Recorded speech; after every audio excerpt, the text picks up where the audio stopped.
새벽 기도회를 시작하겠습니다. 찬송가 454장 찬양하겠습니다.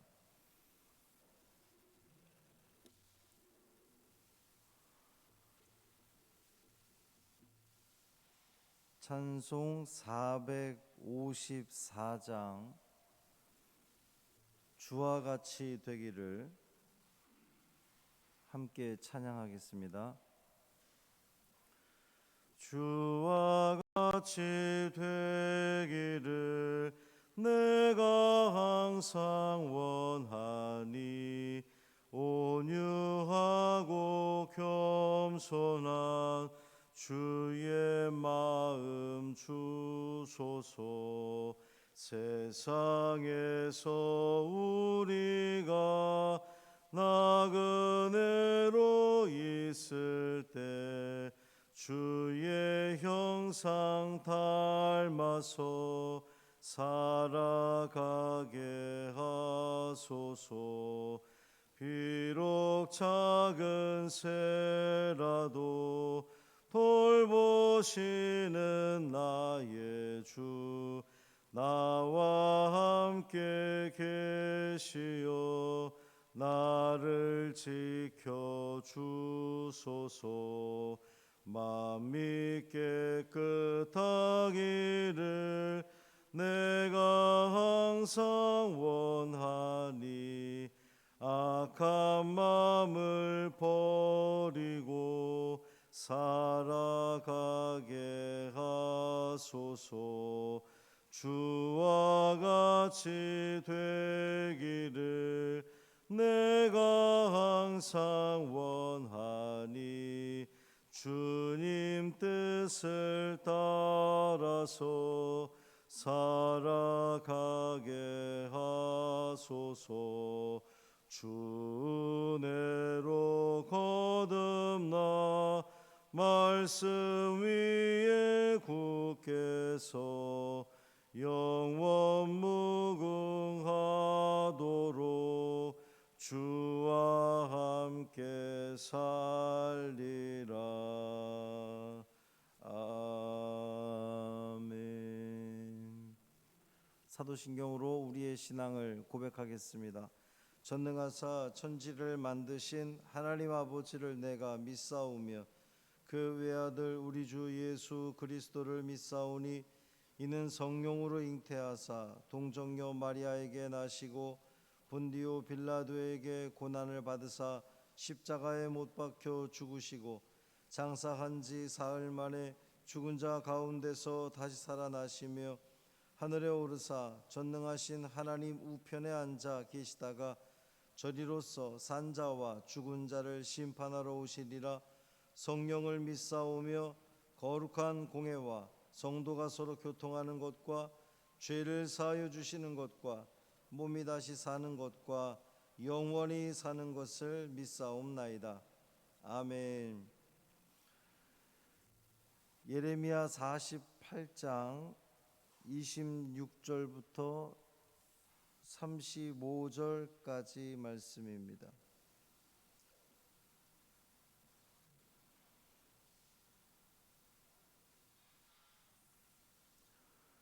구약성경 1127쪽 예레미야 48장 26절부터 35절까지 말씀 함께 읽겠습니다. 모압으로 취하게 할지어다. 이는 그가 여호와에 대하여 교만함이라. 그가 그 토한 것에서 뒹굴므로 조롱거리가 되리로다. 네가 이스라엘을 조롱하지 아니하였느냐? 그가 도둑 가운데에서 발견되었느냐? 네가 그를 말할 때마다 네 머리를 흔드는도다. 모압 주민들아, 너희는 성읍을 떠나 바위 사이에 살지어다. 깊은 골짜기 여기에 깃들이는 비둘기같이 할지어다. 우리가 모압의 교만을 들었나니 심한 교만 곧 그의 자고와 오만과 자랑과 그 마음의 거만이로다. 여호와의 말씀이니라. 내가 그의 노여함의 허탄함을 아노니 그가 자랑하여도 아무것도 성취하지 못하였도다. 그러므로 내가 모압을 위하여 울며 온 모압 모압을 위하여 부르짖으리니 무리가 길헤레스 사람을 위하여 신음하리로다. 신마의 포도나무여 너의 가지가 바다를 넘어 야셀 바다까지 뻗었더니 너의 여름 과일과 포도 수확을 탈취하는 자가 나타났으니 내가 너를 위하여 울기를 야셀이 우는 것보다 더하리로다. 기쁨과 환희가 옥토와 모압 땅에서 빼앗겼도다. 내가 포도주 틀에 포도주가 끊어지게 하리니 외치며 밟는 자가 없을 것이라. 그 외침은 즐거운 외침이 되지 못하리로다. 헤스본에서 엘르알레를 지나 야하스까지와 소알에서 호르나임을 지나 에글라 셀리시아에 이르는 지역에 사는 사람들이 소리를 내어 부르짖음은 니무림의 물도 황폐하였음이로다. 여호와의 말씀이라. 모압 산당에서 제사하며 그 신들에게 분향하는 자를 내가 끊어버리리라. 아멘. 이 말씀 하나님 말씀입니다. 오늘도 겸손하게 주님 앞에 서는 여러분의 삶이 되셔서 주님이 끊으시는 것이 아니라 주님이 이어주시는 복 있는 삶 되기를 주님의 이름으로 축원합니다. 한 철학자는 못된 사람일수록 이 일이 잘 되면 자만심으로 부풀어 오르고 역경에 처하면 무기력하게 자멸한다, 이런 이야기를 했어요. 모압이 바로 그런 나라였습니다. 모압을 향한 이 하나님의 심판 메시지에서 우리가 들어야 할 교훈은 무엇일지 한번 좀 묵상해 보는 시간이 되기를 바랍니다. 먼저 말씀드렸듯이 46장부터 51장까지는 이스라엘 그 주변국들, 열국들을 향한 심판의 예언이다, 이렇게 말씀을 드렸죠. 하나님은 가장 먼저 이 애굽을 심판의 대상으로 삼았습니다. 이스라엘이 계속해서 의지했던, 어떻게 보면 하나님보다 더 의지했던 애굽을 하나님이 심판하시고, 그 다음에 블레셋의 심판이 나오게 되는데, 그 블레셋은 이스라엘을 그동안 계속해서 괴롭혀왔던 나라였기 때문에 하나님이 심판하십니다. 세 번째로 거론된 나라가 이제 모압인데, 모압은 지난 시간에도 말씀을 드렸지만 이스라엘에게 있어서는 형제와 같은 그러한 나라, 그러니까 아브라함의 조카 롯의 이 후손이라고 본다면 이스라엘과 형제와 같은, 말 그대로 사촌지간인 그런 그 민족인데, 하나님의 심판으로 결국 이 모압이 멸망을 하게 될 겁니다. 심판의 이유는 여러 가지가 있겠지만 가장 두드러진 오늘 본문 말씀을 통하여서 이 모압이 심판당한 이유는 교만 때문이라는 거예요. 교만. 이 26절부터 30절 말씀 보면 모압이 얼마나 교만한지를 잘 보여주고 있습니다. 반복해서 교만을 지적하다가 29절에서는 심한 교만, 이렇게 표현을 하고 있어요. 그러니까 모압이 돌이킬 수 없을 정도로 너무 교만했다, 너무 심하게 교만했다. 이 심한이라고 하는 그 히브리어 단어를 보면 최상급을 쓰고 있습니다. 그러니까 교만이 아주 그냥 극에 달했다는 거예요. 뭐 더 이상 교만할 수 없을 만큼 가장 교만한 상태가 되었다는 겁니다. 모압이 이토록 극심하게 극도로 교만을 극도로라는 표현을 쓴 것도 좀 이상하죠. 어쨌든 이렇게 심하게 교만할 수 있었던 이유는 그들에게는 튼튼한 성읍이 있었기 때문입니다.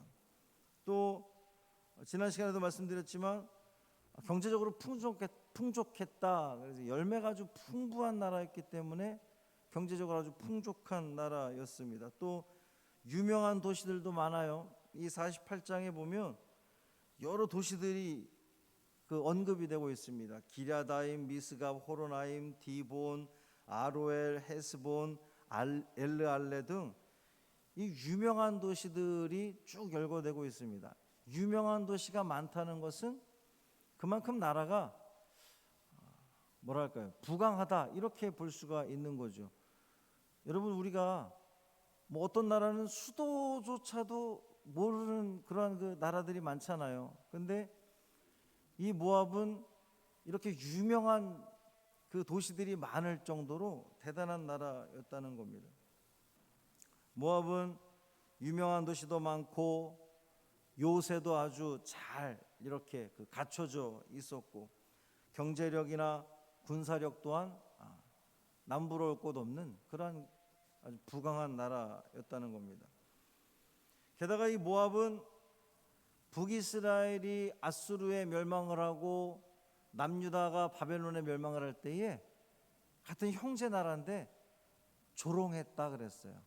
그러니까 머리를 흔들었다. 이제 이 머리를 흔들었다는 표현은 조롱했다는 거예요. 에휴, 쯔쯔쯔쯔 이러면서. 그러니까 모압이 형제 나라가 사촌지간이라 할 수 있는 그 나라가 멸망하고 어려움을 당할 때에 같이 안타까워하고 불쌍히 여긴 것이 아니라 조롱했다는 거예요.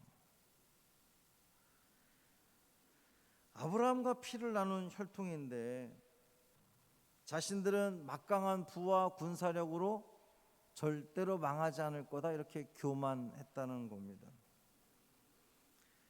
하나님은 그런 모압을 향해서 아무것도 성취하지 못하였다 이렇게 선언하십니다. 아무것도 성취하지 못하였다. 겉으로 보면 분명 많은 것을 이루었어요. 많은 것을 갖추었습니다. 그런데 실제로는 아무것도 성취하지 못하였다는 겁니다. 그만큼 이 교만이 무서운 죄악이라는 거예요. 아무리 많은 노력과 수고로 공을 쌓아 올려도 헛것이 되게 만드는 것, 아무것도 아닌 것이 되도록 만드는 것, 그것이 바로 교만이라는 겁니다. 이 신약 시대에 보면 교만함에 또 끝을 보여주는 사람들이 무리들이 있죠. 바리새인들과 서기관들. 이 사람들은 겉으로는 많은 것을 이룬 사람들이었습니다. 금식도 하고 또 11조도 하고 아주 정기적으로 예배도 잘 드리는 그런 어떻게 보면 무척 율법적인 그러한 삶을 통해서 많은 사람들로부터 존경을 받았던 사람들이 바로 이 바리새인들, 서기관들이었습니다. 그런데 그들은 영적 교만으로 인해서 자신들 스스로가 의롭다고 생각을 하고 자기들이 아닌 다른 사람들에 대해서는 죄인이라고 그렇게 선을 그음으로 말미암아 오히려 예수님으로부터 외식하는 자들이라는 비판을 받을 수밖에 없었다는 거예요. 모압은 그 아브라함의 아버지 데라의 혈통에서 나온 민족입니다. 형제지간이에요. 그런데 교만 때문에 하나님의 심판을 받게 되고요. 심판의 주체이신 하나님은 이 모압을 위해 탄식하십니다. 하나님도 안타까우신 거예요. 모압은 이제 파괴되고 황폐하게 됐고 그렇게 아무것도 남지 않게 될 겁니다. 즐거운 소리가 사라지고 정막만 남을 거예요. 하나님은 탄식하시고 모압 사람들은 소리를 내어서 절규할 거다 그랬습니다. 모압 전역에서 사람들의 부르짖는 소리가 들리게 될 거예요. 이 모든 원인이 다 어디에 있습니까? 교만에 있었다는 겁니다. 교만 때문. 여러분, 하나님을 탄식하게 해서는 안 될 것입니다. 하나님을 기쁘시게 하고 하나님을 만족시켜 드리는 삶이 되어야지 하나님을 탄식하게 해서 되겠습니까? 당신의 백성들이 교만하면 하나님은 탄식하면서 결국은 심판을 내릴 수밖에 없는 거죠. 교만은 멸망을 가져옵니다. 교만하면 자기가 이룬 그 모든 것이 다 헛된 것으로 전락하고 말 거예요. 반면 겸손하면 아무리 부족하다 할지라도 하나님께서 들어 쓰십니다.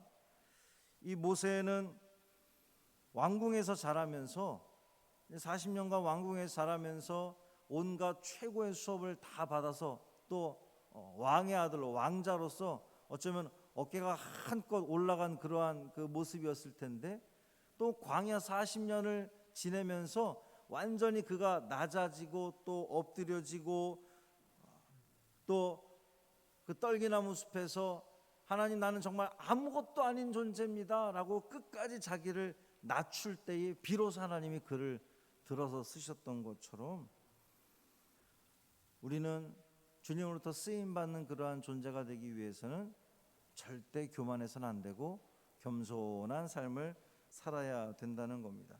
교만은 패망의 선봉이다, 그렇게 잠언은 이야기를 했죠. 사랑하는 성도 여러분, 예수님의 성품, 그러면 우리 예수님 그러면 뭐라고 표현합니까? 오늘 찬송에도 우리가 불렀지만 온유하고 겸손한, 주님의 성품은 온유하고 겸손하신 분이십니다. 이 성품을 우리도 본받아서 겸손한 우리 모든 성도들 되기를 주님의 이름으로 축원합니다. 교만은 하나님이 절대적으로 싫어하시는 성품이라는 거예요. 그러니 오늘도 우리에게 맡겨진 이 삶을 살아가면서 내가 누구 아들이니까, 내가 누구 아버지니까, 내가 누구 엄마니까 이렇게 목에 자꾸만 힘주고 목소리 커지고 그런 것이 아니라 끊임없이 나를 낮추고 하나님 앞에서 내가 어떠한 존재인지를 솔직하게 다 열어서 놓고 보면 절대 교만할 수 없어요. 그 누구도 절대 교만할 수 없습니다. 내가 주님 앞에 항상 서 있다라고 하는 그 마음으로 우리가 살아간다면 겸손한 삶을 분명 살아갈 수 있으리라 믿습니다. 이 하루를 살아내면서 내가 지금 하나님 앞에서, 주님의 얼굴 앞에 내가 지금 살고 있다, 그 마음 가지고 끝없이 나를 낮추고 또 엎드리고 회개하고 하나님 앞에, 사람 앞에, 하나님과의 관계 속에서, 사람과의 관계 속에서 겸손함을 유지함으로 주님으로부터 칭찬받고 인정받을 수 있는 우리 모두의 삶 되기를 주님의 이름으로 축원합니다. 살아계신 아버지 하나님, 감사합니다. 오늘도 말씀을 통하여서 우리에게 은혜를 주시니 감사드립니다. 형제가 고통을 당할 때에 그렇게 조롱하고 남의 일처럼 여겼던 자신들은 그 모든 부와 권세가 영원할 줄 알았던 이 모압은 그들의 교만함으로 말미암아 결국 하나님의 심판을 받게 됩니다. 주님, 우리의 모습을 돌아보게 하시고 내가 주님 앞에 설 때에 나는 정말 아무것도 아닌 존재임을 고백할 수밖에 없는데, 내가 목소리가 커지고 내 목에 힘이 들어가고 내가 뻣뻣한 것은 하나님 앞에 서지 않기 때문입니다. 주님 앞에 서게 하시고 겸손히 낮아짐의 모습을 통하여서 주님께서 일으켜 주시고 세워 주시는 귀한 은혜를 누리는 우리 모두 되게 하여 주옵소서. 오늘도 백신을 접종하는 성도들 있습니다. 붙들어 주시고 주께서 그들과 함께 하심을 느끼게 하시고, 하나님, 백신 접종 후에 지금 몸이 회복되지 않아서 어려움을 당하는 성도들도 있습니다. 주님 찾아가 주시고 만져주시고 손 붙잡아 주시고 일으켜 주셔서 온전히 회복될 수 있도록 주님의 은총을 더하여 주옵소서. 이 하루의 삶을 온전히 주님께 맡기기를 원하며 우리 주 예수 그리스도의 이름으로 축복하며 기도합니다. 아멘. 하늘에 계신 우리 아버지여, 이름이 거룩히 여김을 받으시오며 나라가 임하시오며 뜻이 하늘에서 이루어진 것 같이 땅에서도 이루어지이다. 오늘 우리에게 일용할 양식을 주시옵고 우리가 우리에게 죄 지은 자를 사하여 준 것 같이 우리 죄를 사하여 주시옵고 우리를 시험에 들게 하지 마시옵고 다만 악에서 구하시옵소서. 나라와 권세와 영광이 아버지께 영원히 있사옵나이다. 아멘.